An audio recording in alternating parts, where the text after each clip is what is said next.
So we are learning one more tool, one more way to handle difficult scenarios, one more way of handling, calculating moment of inertia for a difficult scenario. So what is the difficult scenario? What is the theorem? That's what we're looking at now. So let me first showcase the difficult scenario. So we have an object and the same object, but the point wherein it rotates, that's different. In the first case, on the left-hand side, we have the center of mass and the axis of rotation to be the same. That is through the center of mass, the axis of rotation lies. And on the right-hand side, we have the axis of rotation through some random point. It's not through the center of mass. Now, can I interlink this two? Is there a relationship or is it random? That's what we're trying to look at.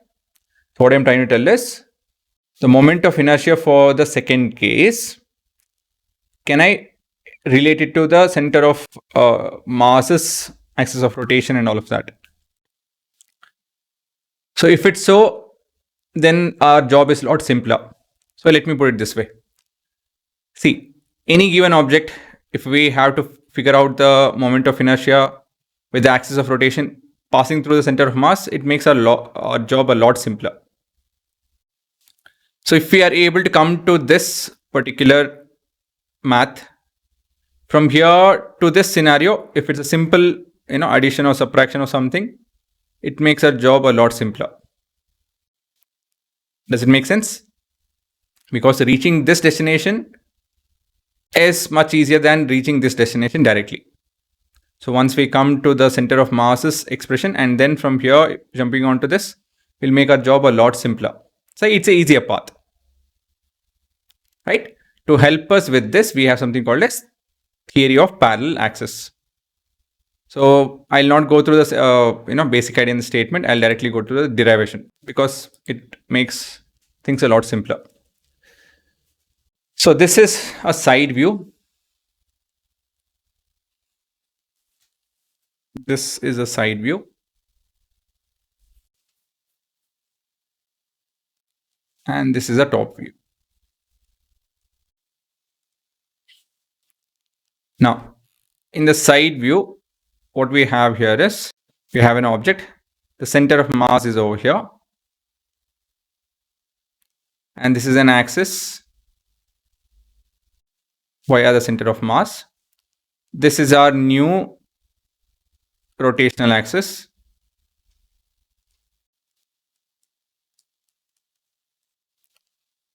Okay. And the top view reflects the same. I have a point over here. So point A, I'll explain what is that. But yeah, have a look at it. Right. I hope you guys had a look at it. Now this is the top view. So if this is my, say, X and Y axis. So here, this is my X and Y axis. I hope you are able to see that. And this is our Z, this is our Z axis. And this would be our Z axis coming towards us. So something like this. Okay, so this is a scenario. Now let me talk about point A. Point A is a small element dm at a point x, y. So basically this length is x, this length is y. And we have to consider quite a few things actually. So first thing is this length b, or let me write the coordinate itself. This is our center of mass and his coordinate is x cm, y cm. And what else do we need? This is our origin. So from origin to this, the projection is x cm, and from here till here, it is this would be x dash. I'll call it as x dash. So basically x cm plus x dash will give us x. Now similarly, we have y cm plus y dash will give us y. So this length plus this length will give us y.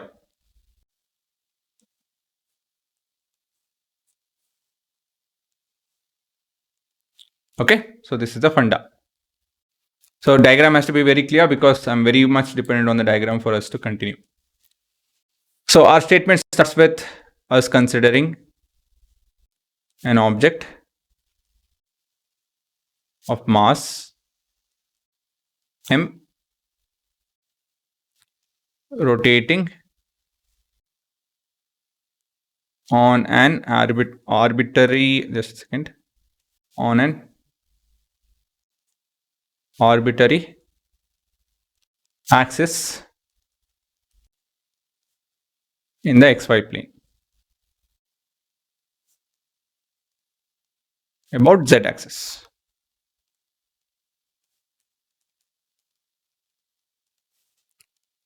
Now let d, I already made, written over here, let d units be the distance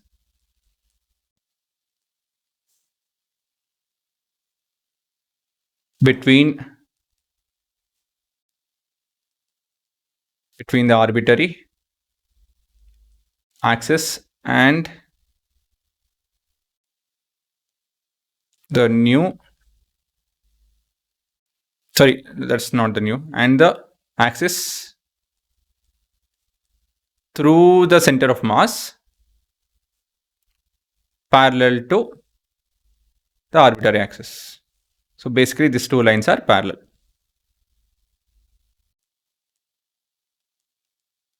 So what I'm trying to tell over here is this distance. So if I draw a line from here till here, this distance is d. I'm not going to represent it over there. It's over here. That distance is d. Now, let the coordinate of center of mass be x cm comma y cm. Okay, then we have the moment of inertia of an element. Okay, now we're starting with the random element. Moment of inertia of element at x comma y is given by, this is with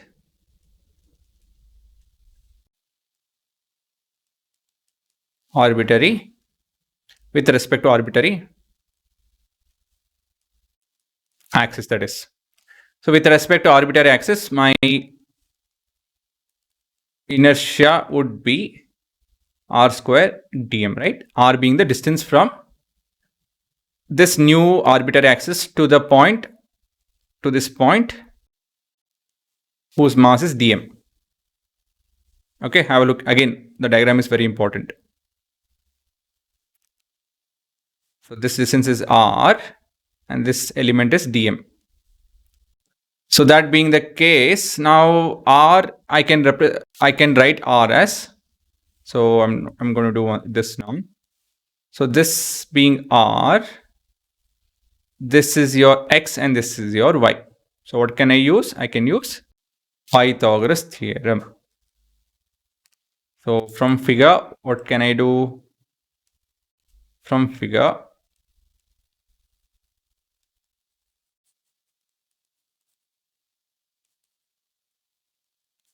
r square is equal to x square plus y square. Therefore, I is equal to x square plus y square dm.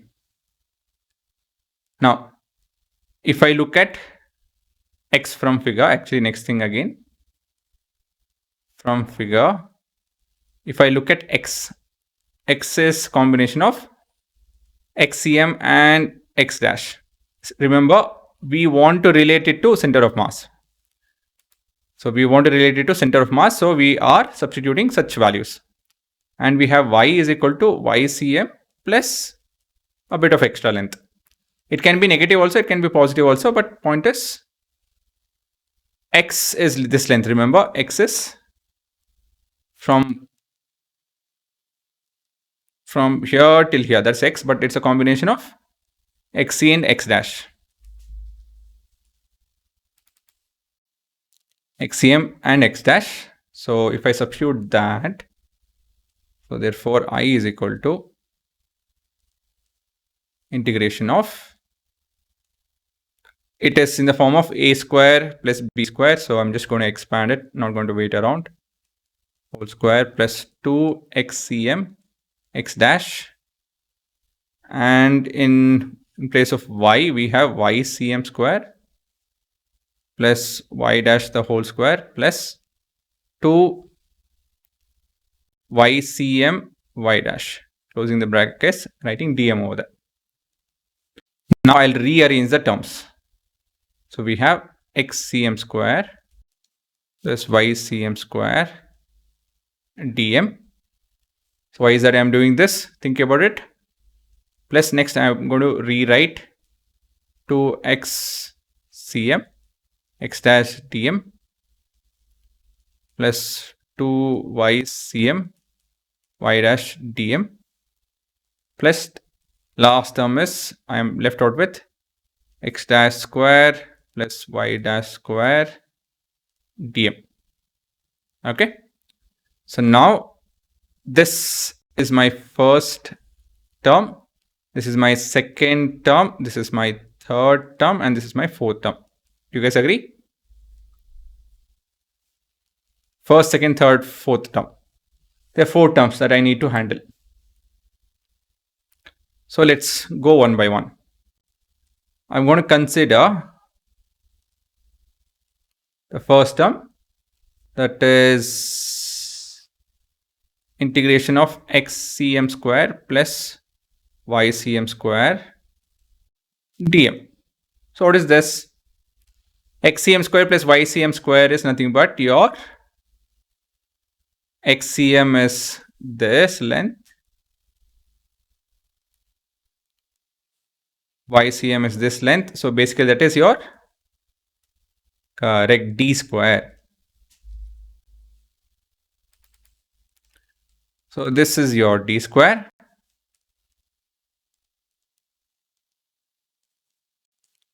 And you have dm. So integrating dm, you end up with, integrating all the masses, you will end up with mass m, total mass of the object. Again, be clear with your integration. If not, all of this is confusing.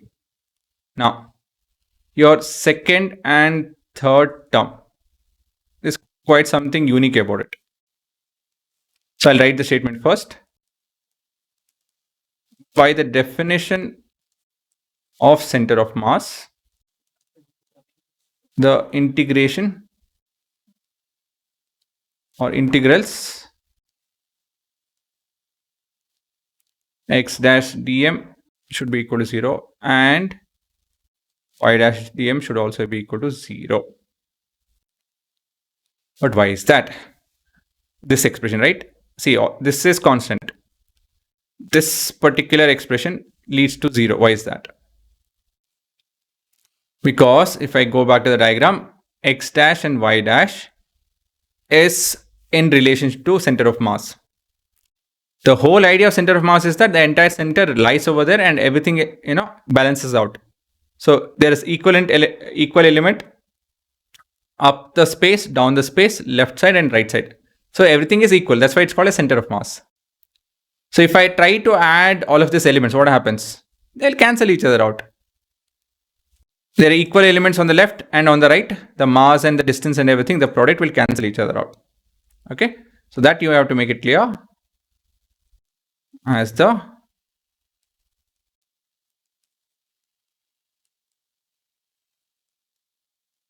moments of mass about center of mass axis must be, just a second, it's, battery is low, no, just a second, not, must be, okay guys, 1 minute. must be 0. Okay. Now, finally, we have the fourth term.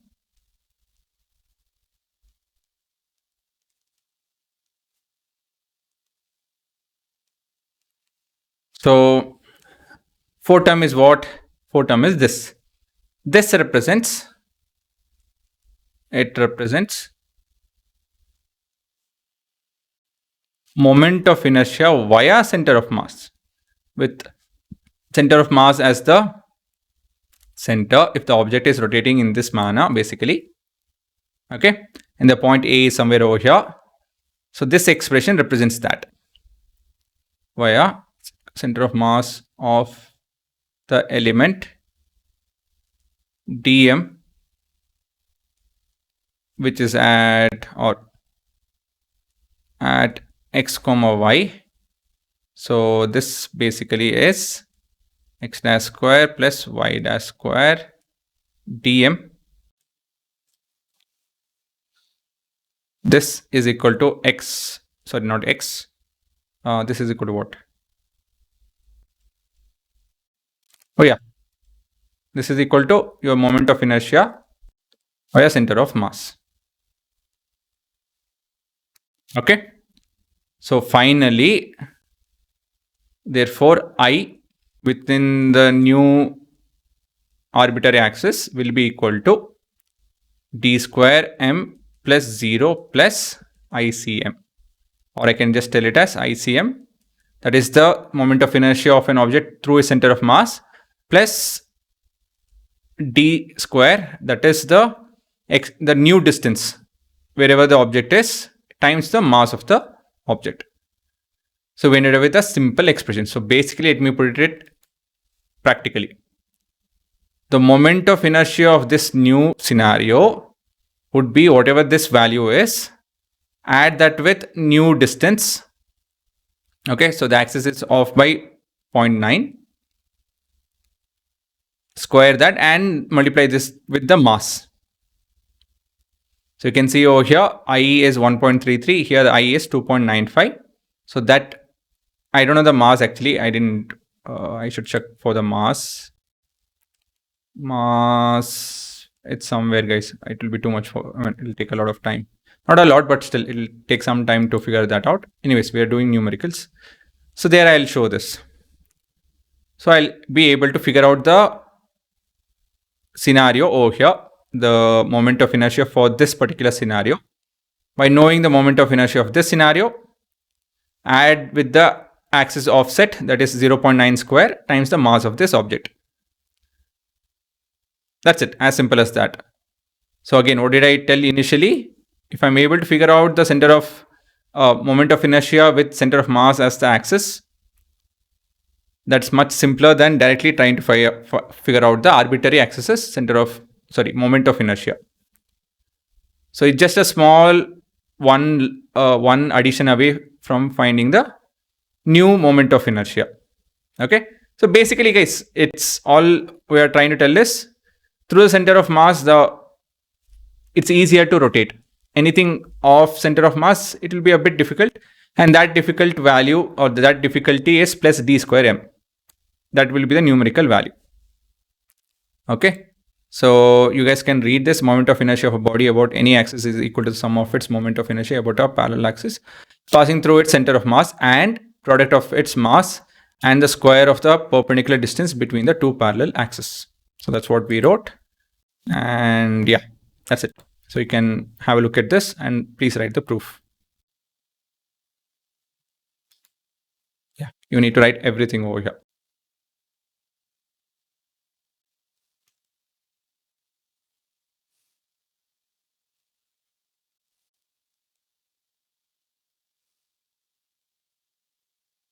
Sorry, I think I kind of rushed. Yeah.